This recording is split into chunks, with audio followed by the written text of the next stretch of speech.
Hey guys, what's up? Welcome back to the channel. My name is Jared.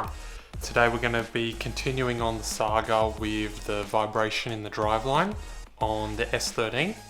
So in the last video we took the diff out and we re-shimmed the backlash as well as the diff center to reduce any sort of overall backlash in the diff. But after I took it for a drive, we still have the same vibration in that 2200 to 2700 range mark. So what I've gone ahead and done is purchased a new center bearing for the drive shaft.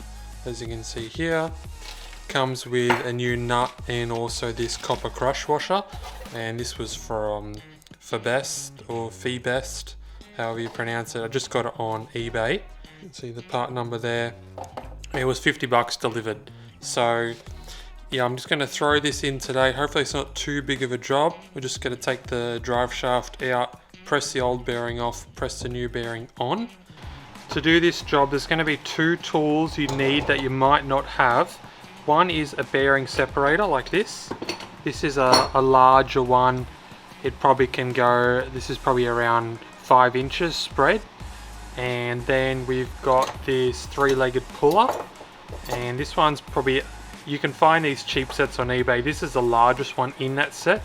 That's probably just big enough. If you had a slightly larger one, that would be better. I know when I looked at my drive shaft in my other S13 before, when you spin the center bearing, it wasn't quite centered. So I'm hoping that it being slightly out might be the cause of the vibration, but I'm thinking that if it was really that damaged, it would make that noise even on acceleration too. But anyway, we'll take it out today and we'll change it and we'll see whether it fixes the issue. So moving under the car, we're going to remove the 4 bolts holding in the drive shaft to the diff.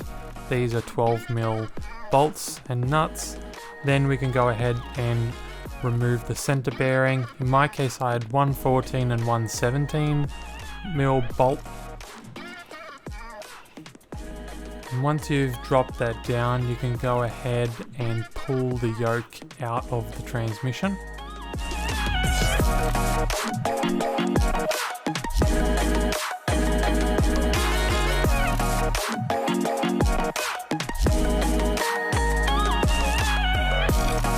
That's what I'm talking about with the bearing.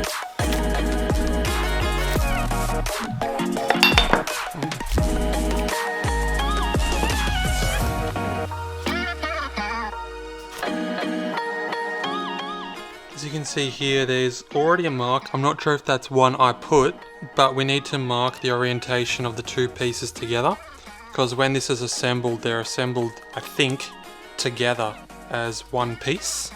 As you can see, there's weights tack welded onto the shaft. So when we put it back together, we need to put the same orientation around. Starting off, we're just marking the orientation of the two pieces of the drive shaft. Next, we can go ahead and remove the bolts holding the two pieces together if you haven't already done it on the car beforehand. Then we can put that piece aside and go ahead on punching out the staking from the old nut. Next, we can go ahead and remove the 27mm nut holding on the flange. Next, you want to go ahead with a paint marker and mark the orientation to keep this in balance for when we put it back together. And you can use your 3-legged puller now to pull that flange off the end of the drive shaft.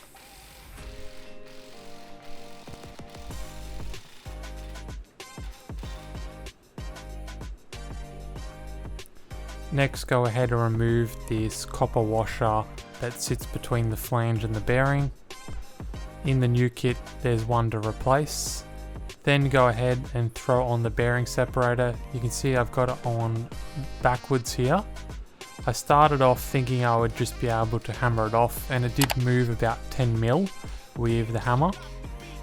But the last bit I wasn't able to hammer off, so then I put the 3-legged puller over it because I wasn't able to thread the rod because of the size of that bearing to use the rest of the kit, and it came off quite easily, the last section.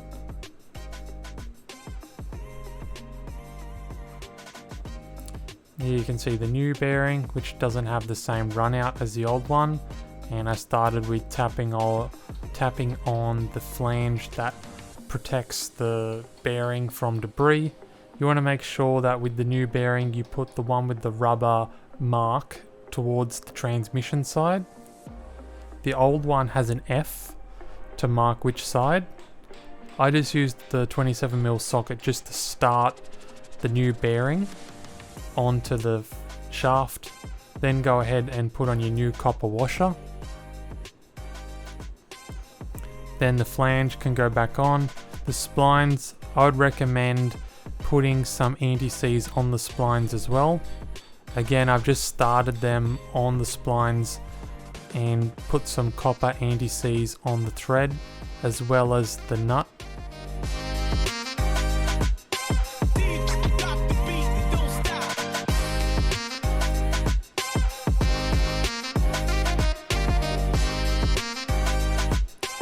Once you have the nut started on the threads, I use the impact gun on the medium setting to pull everything up together.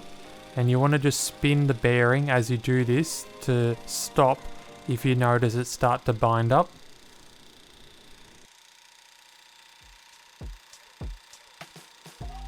So I had a problem with installing the new bearing. For some reason this lip here is a lot deeper than the original one. With this like bearing protector seal, I guess, to stop debris getting inside, which goes over the shaft like that. When you do the bearing up all the way and this goes on top, it actually locks together and you can't turn the bearing. You can see what I mean by at the back here now. This is a ruler, probably similar thickness to that shield, and I can get the ruler in the top, but on the side here I can't get it in.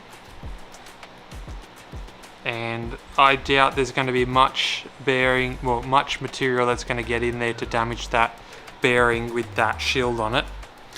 And even so, the bearing, the new one and the old one, has a plastic seal or cover over it to protect it as well.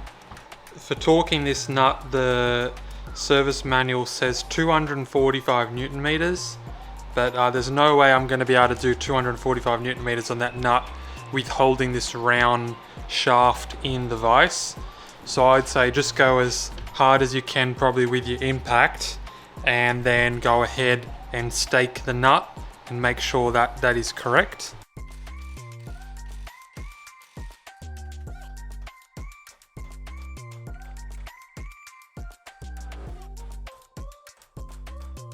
Alright guys, so we're going for another drive now with the center bearing replaced, and I'll just show you how it is now. But I've noticed that in like first, second, third and fifth gear the noise is better.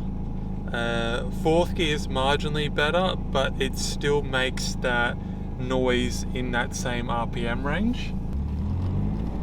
So in first gear, no noise.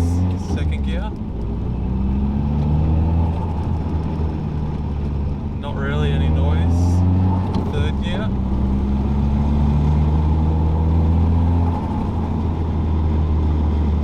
a little bit. Fourth gear, there you can hear the noise. If I go to fifth,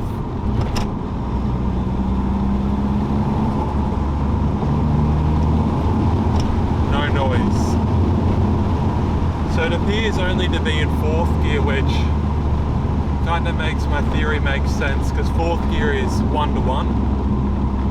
So it's just when the engine and diff are in the same speed that backlash reverberates through the driveline, or maybe it still has something to do with the drive shaft being out of balance.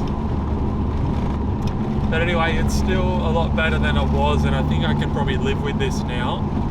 So yeah, for now I think this is where we're gonna end this saga, unless I take the drive shaft out and get it rebalanced, just to make sure it's not the balancing of the drive shaft. So to wrap this video up, I'm happy with how the center bearing is going now.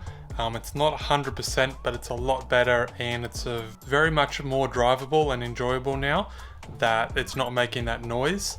I will maybe in the future look at doing the axles in the rear, because they're still the original ones and they haven't been rebuilt or anything like that. If this video was helpful, give it a thumbs up. If not, I'll see you in the next video. Cheers.